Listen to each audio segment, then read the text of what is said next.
In today's video, we're exploring a popular luxury resort, the Waldorf Astoria Maldives. It opened in July 2019, and it's one of Hilton's flagship properties. We'll cover how to get there, check out the Overwater Villa, the food, and the amenities on property. One big favor before we dive in is to give this video a thumbs up and subscribe if you like content like this. As a disclaimer, these are from the archives since we finally got around to editing them. This video is the final video in the Maldives series for now until we visit again in the future. For the most part, the hard product for the hotels and yacht should be the same. Check the respective websites for the most up-to-date menus and pricing. So far, we've stayed at the St. Regis, W, and Holiday Inn resorts in the Maldives, and the Waldorf Astoria is the last stop. If you're visiting multiple resorts, you'll have to reset each time at the Malé airport for transportation arrangements. You can't just fly from one resort to another. When we arrived at the airport, we found the Waldorf Astoria transfer desk in the arrival section. The only way to get to the Waldorf is via their luxury yacht. The concierge will arrange transportation details with you. The Waldorf owns the yacht and it's expensive. As of 2025, the round-trip price per adult is over $1,000 US.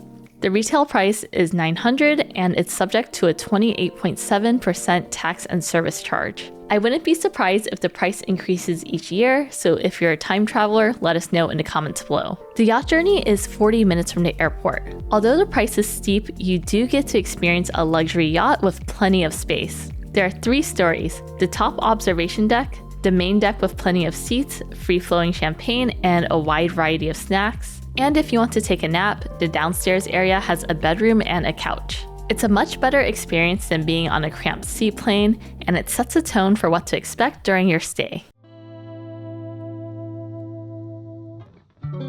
Hey everyone, it's Mandy and welcome to a King Grand Overwater Villa at the Waldorf Astoria Maldives. This overwater villa is really impressive because this is a standard size of most of the rooms here on this property. The beach villas start at 2,500 square feet and the villa that we're staying in is 3,000 square feet. So that's an insane amount of space. We'll start out here on the outdoor patio deck where there's plenty of furniture to lounge around. And let's check out the rest. Giant pool and 2 hammocks to lounge around and just enjoy the view. There is easy access to snorkeling on all of the villas, so that's pretty cool. The light water near the villas means the water's pretty shallow. So where you see the dark blue is the ocean drop off. So make sure you don't actually dive during low tide because you might injure yourself on some rocks or coral. The overcast is pretty nice. Don't mind me just hanging out with some friends. And after you finish having fun in the pool or the ocean, you can head inside. Outdoor overhead shower to rinse off, get all the seawater and salt off of you, and then go inside.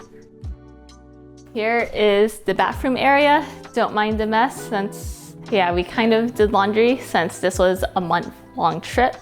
Have a huge shower over here, so waterfall and then also an option to do handheld. And there are 4 different settings on here. Bathrobes, controls are these. What does this do? The main control for the room is on an iPad, slowly loading. You can control all of the lights here. So I want the vanity lights on. Hello? There it goes. 2 vanity sinks here. All of the amenities are by Ferragamo. One really cool thing is the toilet. All right, check this out. And then the bidet controls are over here. Okay, moving on. Glass floor where you can see tons of fish, usually at night or during high tide. Lots of fish are over here, and we also saw a sea turtle. In the closet, there's a safe, a scale, slippers, which we've been using. They're really comfy actually. Luggage rack and place to hang your clothes. Over here is the master bedroom area, and let's turn on some lights. Really comfy bed, and it also comes with a pillow menu, so if you have different pillow preferences, soft or firm, you can also order that. Pretty comfy chair. And then the champagne over here was a welcome amenity for elite members, so it's rosé champagne. I believe the retail cost is $35 US, so that's pretty good considering that most hotels give you a cheap $5 bottle of wine or champagne, so thumbs up. So this is the vanity area, which has a much comfier chair than the chairs in the living room because those are wicker chairs without pillows for some reason. And then a hairdryer is hidden in here. So yeah, this is my workstation. Over here is the living room, and this is Sebby's workstation. Why are there socks here, Seb? So most of the hotels and resorts that we visit in tropical areas usually have complimentary sunscreen, and this resort does not. So we asked our concierge if there was any sunscreen because we don't want to pay $60 for an 8-ounce bottle at the gift shop, and they grabbed this from the clinic for us. It's nice that they were accommodating, but it is something they can improve on, which is providing guests with sunscreen if you're in a tropical location with tons of sun. One good thing about the property is that there is unlimited house water available in your villa. However, if you order house water at the restaurants, they do charge you $5 plus tax and tip. So keep that in mind. And you can't just bring your own house water to the restaurant. Here is the beverage station. So a wide range of Nespresso pods, brown sugar, white sugar, and different tea selections. And this is the tea brand. Each compartment represents a different flavor, but we have definitely consumed our fair share of teas here. Cups for coffee and tea.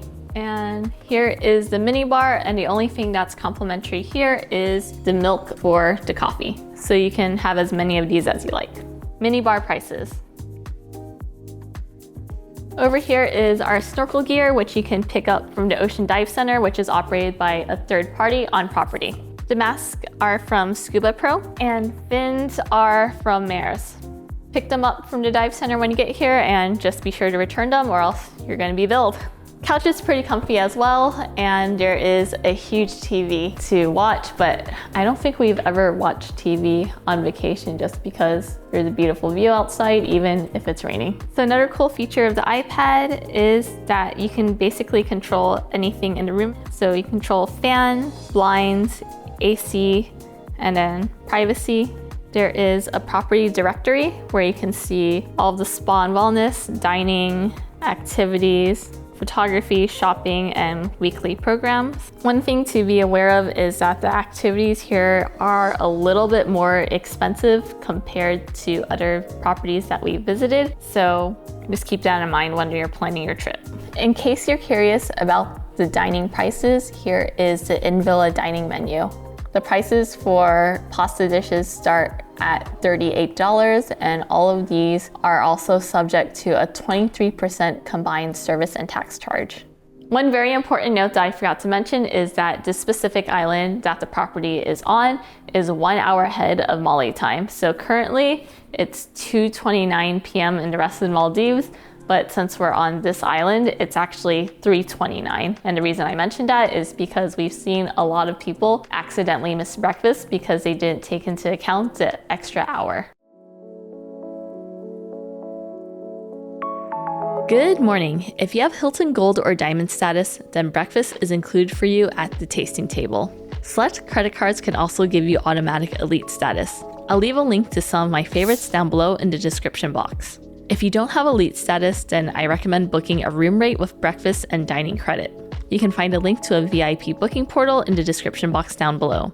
Make sure to shop around for the most competitive rates. The tasting table is an all-day restaurant, and it has high ceilings and sliding doors. You can choose to sit indoors or outdoors. The breakfast buffet highlights international cuisine with a wide range of Western, Chinese, and Indian dishes. There's also a made-to-order noodle bar and the usual breakfast items like bacon, hash brown, and roasted veggies. For healthy options, there's a salad bar, fruits, fresh juices, and yogurt. The breakfast spread is pretty good, but it doesn't have premium items like lobster or crab like the St. Regis. Shortly after our arrival, it was time for the complimentary happy hour from 4 to 5 p.m. for Diamond Elite members. There's a wide range of cocktails, wine, beer, and non-alcoholic drinks to choose from. During our stay, they had a cute afternoon tea setup with fruits, mini sandwiches, and cakes. Reading some more recent reviews online, it looks like that's been replaced with a bowl of nuts. The drinks were delicious, and the live music was a vibe. The Diamond Happy Hour was one of our favorite daily activities. The Waldorf Astoria has a wide range of dining options, from casual dining at the beach bar to luxury dining in the treetops. Unless you're doing a la carte dining, you can expect to easily spend upwards of $200 per person for a dinner, plus the 28% tax and service fees on top of that. Li Long is a Chinese restaurant on property, and we ate dinner here on our first night. There's a set menu, or you can order items individually. The signature item is the Beijing duck roasted in a wood-fired oven. We ordered half a duck and it was close to $100. I understand that we're on a remote island and they have to import a duck, so it's going to be premium pricing. I've had a lot of Peking duck in my life and this was just okay. It met expectations, but nothing mind-blowing. We've had better ducks in the US for half the price. We also ordered stir-fried noodles, and that was even more disappointing than the duck. It didn't have any wok hei, which is the heat of the wok and what usually makes or break a dish. For a luxury resort charging premium prices, I expected them to have better talent. It says a lot when the chef at the Holiday Inn has more wok hei than the ones here.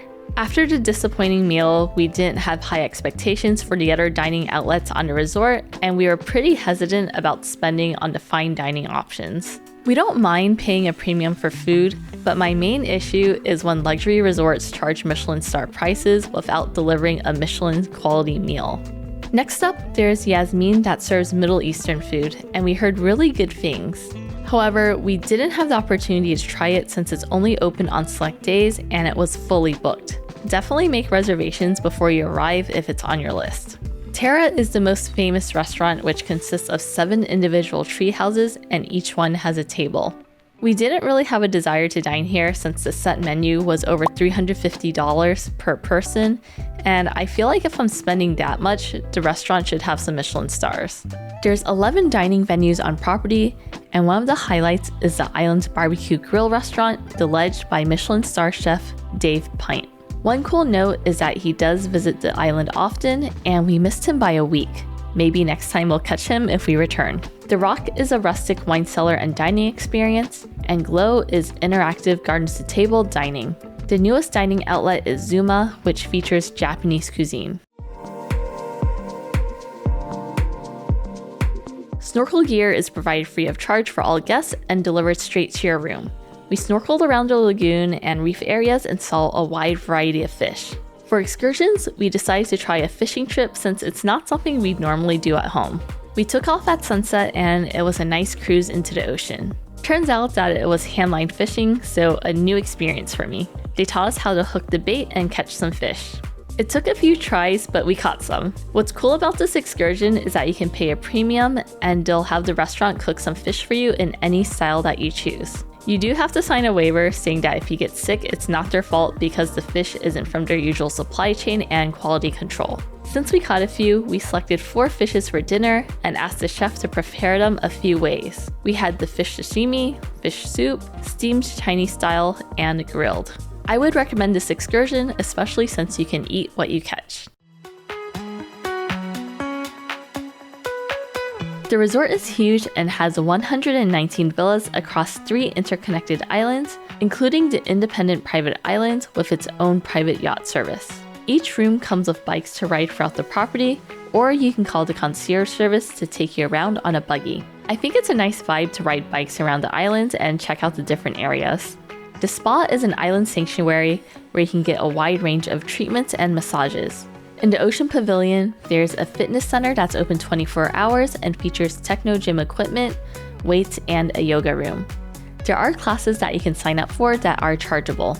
If you play tennis, there's a tennis court on property and you can even hire a trainer. On the beachfront, there's a water sports desk where you can use kayaks, stand-up paddle boards, and paddle boats. All other activities are chargeable. The Ledge Bar is here if you want a quick bite or to relax and play ping pong. The resort has 2 pools, including a shared family pool with an infinity edge. There's also an adults-only pool. There aren't many people that hang out by the pool since each villa has its own private pool and beachfront or ocean access. During our stay, they didn't really have staff working the pool area. Usually, luxury resorts will have complimentary water stations or sunscreen readily available near the pool, but it wasn't the case here. Hopefully, they've added these small touches since our visit. Don't expect any complimentary refreshing treats like fresh fruit or ice cream here. When I asked our concierge for sunscreen, they directed us to the gift shop where it was sold for over $50 US. That was the last time we would ever underpack sunscreen on a trip again. If you have kids, there's a kids club on property, along with their own splash pad and water park.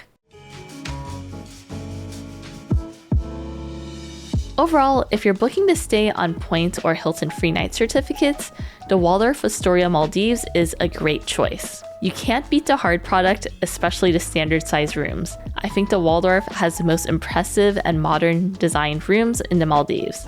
For service, it can be a hit or miss. It was a lot of small things we noticed that really added up. At a luxury resort that charges a premium for everything, I expected them to anticipate the guest needs. For example, our personal concierge had our schedule for the excursion, but we still had to call and wait over 10 minutes for someone to pick us up from the dock. That's a stark contrast to the St. Regis, where a butler was awaiting the moment we returned from activities. For food, the breakfast spread was great, and if you have diamond status, the complimentary happy hour is worth going to at least once. Dining on property can get pricey depending on the outlets you choose.